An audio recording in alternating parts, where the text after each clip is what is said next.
اور جب اذان کہہ دی جاتی ہے تو وہ بچہ جس کے کان میں اذان کہی جا رہی ہے وہ بچہ اذان کے کلمات کے معنی کو نہیں سمجھتا، لیکن اذان کہی جا رہی ہے۔ کیا کہا جاتا ہے اذان میں؟ اللہ اکبر اللہ اکبر، اشہد ان لا الہ الا اللہ، اشہد ان محمد رسول اللہ۔ اور اس کے بعد کیا کہا جاتا ہے؟ حی علی الصلاۃ، حی علی الفلاح۔ جو بچہ ان کلمات کے مطلب کو نہیں سمجھتا، جو بچہ اس اذان کے سننے کے بعد مسجد کے دروازے تک نہیں جا سکتا، جس کے پیروں میں اتنی طاقت نہیں کہ کھڑا بھی رہ سکے، اس پیدا ہونے والے بچے کے کانوں میں وہ شخص بھی اذان کہنے کے لیے بے چین رہتا ہے جو خود نمازی نہیں ہے۔ اللہ اکبر۔ وجہ کیا ہے؟ سبب کیا ہے؟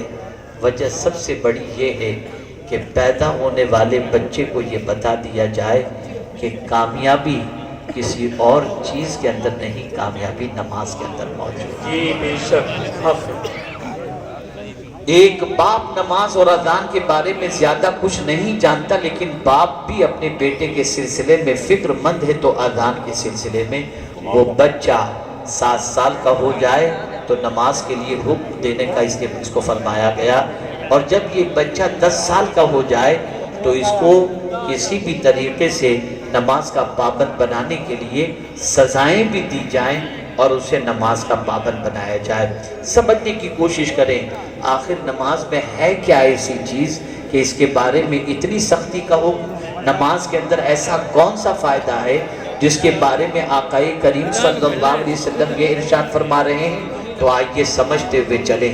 پروردگار جل جلالہ جانتا ہے کہ یقیناً معاشرہ برائیوں کے دلدل میں ڈوبا ہوا ہے، معاشرے کے اندر بدنگاہی اور بدکرداری پھیلتی جائے گی اور لوگ گناہوں کے دلدل کے اندر ڈوبتے چلے جائیں گے۔ انہیں اگر گناہوں سے روکنا ہے، انہیں اگر اللہ کی نافرمانی سے بچانا ہے، انہیں بے حیائی اور برائیوں کا ان کے لیے سد باب کرنا ہے، تو ایک ہی چیز ہے نماز، اس لیے کہ نماز بے حیائی اور بری باتوں سے روکتی ہے۔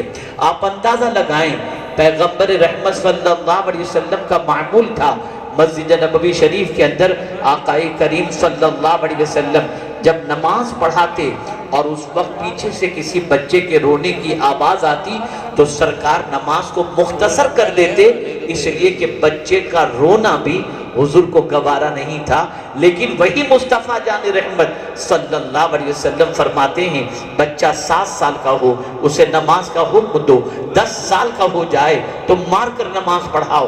پتہ چلا یہ نماز بہت افضل العبادات ہے۔ میرے پیارے آقا صلی اللہ علیہ وسلم کے پیارے دیوانوں، ہم معاشرے کا جائزہ لیں، ہم سوسائٹی کا جائزہ لیں، ہم لوگوں کی زندگی کا جائزہ لیں، اس نماز سے مسلمانوں کا تعلق کیسا رہ گیا۔ میں یہاں جب بھی آتا ہوں، یوپی صوبے میں جب قدم رکھتا ہوں، سب سے زیادہ مجھے فکر یوپی کے نوجوانوں کی اگر کسی چیز کی رہتی ہے تو نماز ہی کے سلسلے میں رہتی ہے۔ میں دیکھتا ہوں یہ شور شرابے کرنے والے، یہ نعرہ لگانے والے، یا آگے پیچھے دائیں بائیں چلم چلی کرنے والے لوگ، اگر ان سے پوچھا جائے 5 وقت کی نماز پڑھتے ہو تو آپ کو جواب ملے گا بس مولانا دعا کریں۔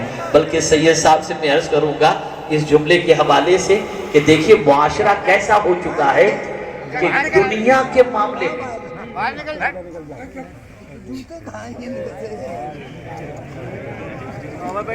ایک بات درود شریف پڑھنا بیٹا، تھوڑی سی جگہ دے دو، بیٹھنے کے لیے جگہ دے دو، تکلیف ہو رہی ہے، تھوڑا سا ادھر تک کھسک جاؤ تاکہ بیٹھو، جانا ہو تو جانے کے ایک مرتبہ درود شریف پڑھ لیں۔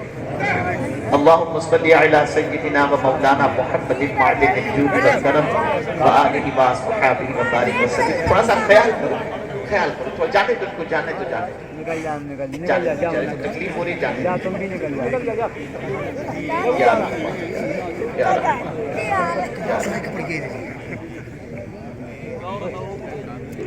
ایک مرتبہ اور درود شریف پڑھ اللہم صلی علی سیدنا و مولانا محمد معدن الجود والکرم وآلہ وصحبہ وبارک وسلم۔ خیر یہاں کا معمول ہی اس قسم کا ہے، اس لیے تھوڑا سا مجھے بھی صبر کرنا پڑے گا اور صبر کی تلقین بھی کرنی پڑے گی۔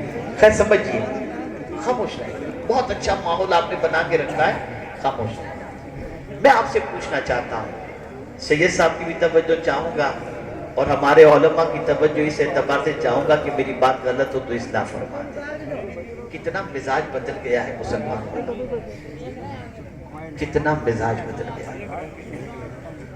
دنیا کے معاملے میں کم گوارا نہیں، دنیا کے معاملے میں کم گوارا نہیں۔ 100 مل رہے ہیں 200 مل جائیں، 200 مل رہے ہیں 2000 مل جائیں، 2000 مل رہے ہیں 2 لاکھ مل جائیں۔ زیادہ سے زیادہ کی فکر دولت کے معاملے میں، دنیا کے معاملے میں کم گوارا نہیں، اور دین کے معاملے میں کم سے کم، دین کے معاملے میں کم سے کم۔ مولانا دعا کرے، بس ابھی تو وقت پڑھ رہا ہوں، مولانا دعا کرے، ابھی جمعہ پڑھ رہا ہوں۔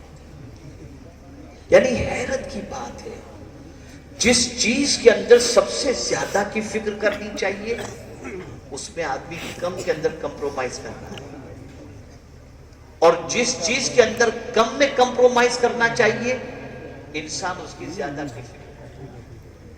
جب سوچ اتنی بودی ہو جائے نا تو پھر نیکی کا جذبہ نہیں ہوتا، پھر گناہی کا خیال ہوتا۔ جس غوث پاک رضی اللہ تعالیٰ عنہ کی یاد میں یہ محفل سجائی گئی ہے، وہ کم پہ اکتفا نہیں کرتے تھے، کم پہ اکتفا نہیں کرتے تھے، وہ فرض بھی پڑھتے تھے، وہ واجب بھی پڑھتے تھے، وہ سنت مؤکدہ بھی پڑھتے تھے، غیر مؤکدہ بھی پڑھتے تھے، نفل بھی پڑھتے تھے۔ حد تو یہ ہے کہ روزانہ 1000 نفل پڑھا کرتے تھے۔ سبحان اللہ، سبحان اللہ۔ جس غوث پاک کی یاد کی محفل میں ہم اور آپ اس وقت حاضر ہیں، وہ روزانہ 1000 رکعت نفل پڑھتے تھے، اور ہم کم سے کم کی فکر کر رہے ہیں، اور دعویٰ کیا کر رہے ہیں؟ غوث کا دامن نہیں چھوڑتے۔ آخر یہ جلسے کیوں منعقد کیے جاتے ہیں جانتے ہیں آپ؟ اس کا رواج ہمارے علماء نے کیوں دیا؟ وجہ سب سے بڑی یہ ہے کہ جس بزرگ کے نام سے جلسہ ہو، اس بزرگ کے نقش قدم پر چلنے کے لیے تمہیں ابھارا جائے اور ان کی زندگی تمہارے سامنے پیش کی جائے، تاکہ تم جو ہر رکعت میں دعا کرتے ہو نا، اہدنا الصراط المستقیم صراط الذین انعمت علیہم، ہم کو سیدھے راستے چلا، ان کے راستے جن پر انعام نازل ہوا ان کا راستہ تم کو پتہ چلے، تاکہ ان کے راستے پر تم چل سکو۔ ہمارا حال یہ ہے، دعا تو کرتے ہیں اللہ والوں کے راستے پر چلنے کے لیے، لیکن راستہ ہی پتہ نہیں، راستہ ہی پتہ نہیں۔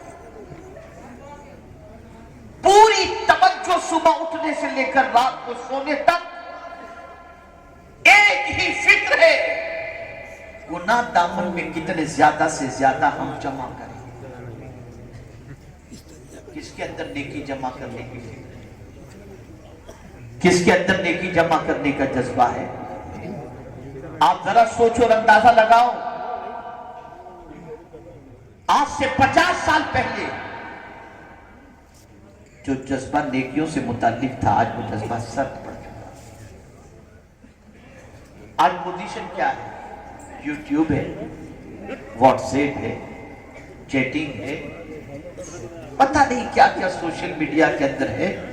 آدمی گناہوں میں ڈوبتا جا رہا ہے، برائیوں میں ڈوبتا جا رہا ہے۔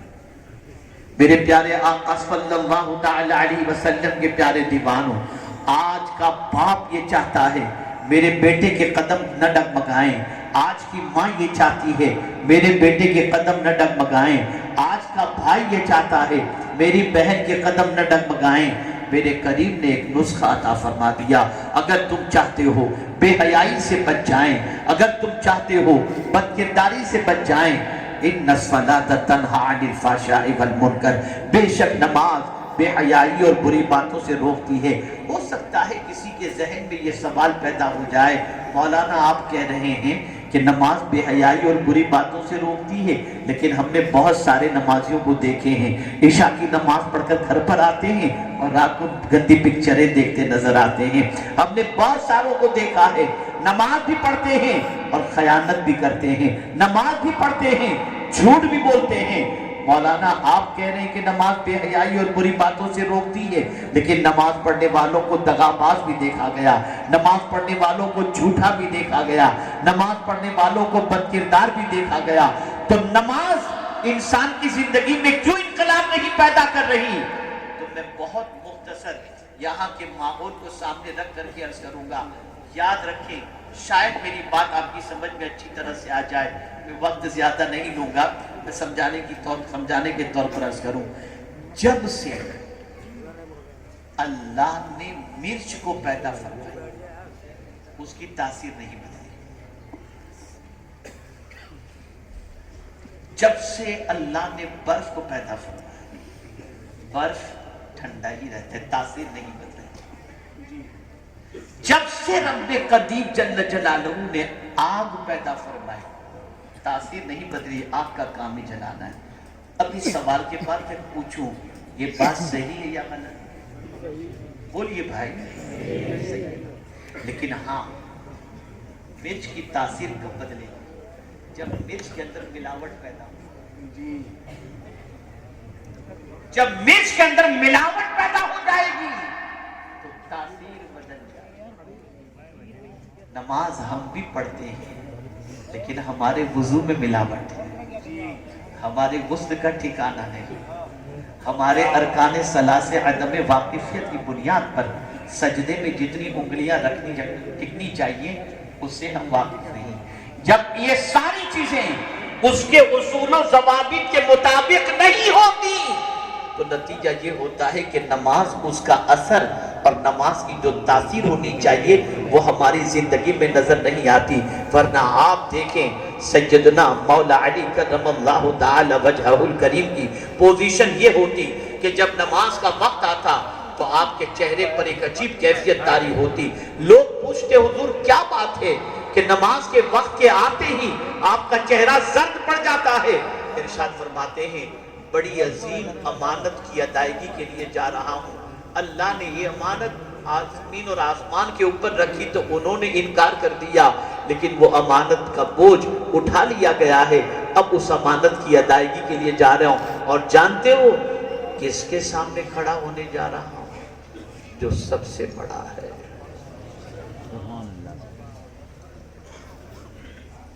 پیروں میں تیر لگا ہے، جب نکالا جاتا تکلیف ہوتی، فرمایا گیا جب میں نماز پڑھوں تیر نکال لینا، سبحان اللہ سبحان اللہ، پتہ نہیں چلا۔ حالت نماز میں تیر نکال لیا گیا، مولا علی کو پتہ تک نہ چلا۔ کیوں؟ کیا وجہ ہے؟ کیا سبب ہے؟ سبب سب سے بڑا یہ ہے کہ وہ نماز کو نماز کے طور پر پڑھتے ہیں، سبحان اللہ، نماز کے سارے ارکان کی رعایت کے ساتھ پڑھتے ہیں۔ میرے بھائیوں، اتنا بڑا مجمع ہے، میں اگر نماز کے شرائط اور نماز کے فرائض پوچھوں آپ مجھے شاید بھی بتا سکتے، میں وضو کے فرائض پوچھ لوں آپ میں سے شاید کوئی بتا سکے، میں غسل کے فرائض پوچھ لوں آپ میں سے شاید کوئی بتا سکے۔ اب میں آپ سے پوچھنا چاہتا ہوں، اگر آج تک آپ نے نہیں سیکھا تو کیا غوث پاک رضی اللہ تعالیٰ عنہ کی محبت میں یہ سیکھنا آپ کے لیے ضروری نہیں؟ اگر ضروری ہے تو کب سیکھو گے؟ کب سے سیکھو گے؟ اے رسول گرامی وقار صلی اللہ تعالیٰ علیہ وسلم کے دیوانوں، جب نماز کو اس کی پوری رعایت کے ساتھ ادا کی جائے تو نمازی کی پوزیشن یہ ہوتی ہے کہ جب وہ نماز پڑھ کر کے مسجد کے دروازے پر پہنچتا ہے نا تو غیر مسلم پانی کے گلاس لے کر کے کھڑے ہوتے ہیں، تو نمازی ہے دم کر دے تیرے دم سے میرے مریض کو شفا نصیب۔ سبحان اللہ سبحان اللہ۔ آپ جانتے ہیں سیدی و سندی سرکار حضور مفتی اعظم ہند علیہ الرحمہ تقسیم ہند کے موقع پر جس محلے میں اس وقت ان کا مزار اقدس موجود ہے، وہ محلہ وہ ہے جہاں پر غیر مسلموں کی بڑی تعداد ہے۔ سب علاقہ چھوڑ کے خاندان کے ایک ایک کر کے لوگ نکل گئے۔ حضور مفتی اعظم رحمہ سے کہا گیا حضور ماحول اچھا نہیں ہے، آپ یہاں نہ رکیں، جان کا خطرہ ہے۔ جواب سنیے، ارشاد فرماتے ہیں ٹھیک ہے تمہاری بات، لیکن یہ مسجد میں کس کے حوالے کر کے جاؤں؟ میں یہاں رہوں گا تو 5 وقتہ نماز جا کر کے ادا کروں گا، مسجد تو آباد رہے گا۔ سبحان اللہ۔ رہے اور مسجد کو انہوں نے آباد کیا۔ امام میں اس کو محبت کی زندگی کا جائزہ لو، کتنے نماز کے پابند تھے، کس حد تک نماز کا خیال تھا۔ اللہ اکبر، میرے پیارے آقا صلی اللہ تعالی علیہ وسلم کے پیارے دیوانوں، نماز کی حالت میں اکیلے بھی اگر نماز پڑھتے ہوں تو تلاوت کی آواز کانوں تک پہنچانا ضروری ہے، اتنی زور سے کہ کان سن سکتے، خالی موٹی لانے سے کام نہیں سکتے۔ اعلیٰ حضرت علیہ الرحمت والرضوان کی پوزیشن یہ ہوئی کہ گلے کے اندر تکلیف ہوئی تو کرت کے اندر اتنی بلند آواز سے آپ تلاوت نہ کر سکتے تھے جس سے کان تک آواز پہنچے، تو سنت کے لیے بھی ایک مقرر کیا کہ تم تمہاری ابتدا کے اندر میں سنت سبحان اللہ۔ اب ذرا سوچو، میرے پیارے آقا صلی اللہ تعالی علیہ وسلم کے پیارے دیوانوں، سرکار حضور مفتی اعظم ہند علیہ الرحمت والرضوان، ان کی اہلیہ محترمہ ہماری مخدومہ صرف غیر محرم سے پردہ کرتی ہے، صرف مردوں سے پردہ کرتی ہے؟ نہیں، صرف مردوں ہی سے نہیں بلکہ بے نمازی عورتوں سے بھی پردہ۔ اللہ سبحان اللہ۔ اور فرماتی تھی کہ کہیں ان کی نحوست کی بنیاد پر ہم اللہ کے عذاب میں گرفتار ہیں۔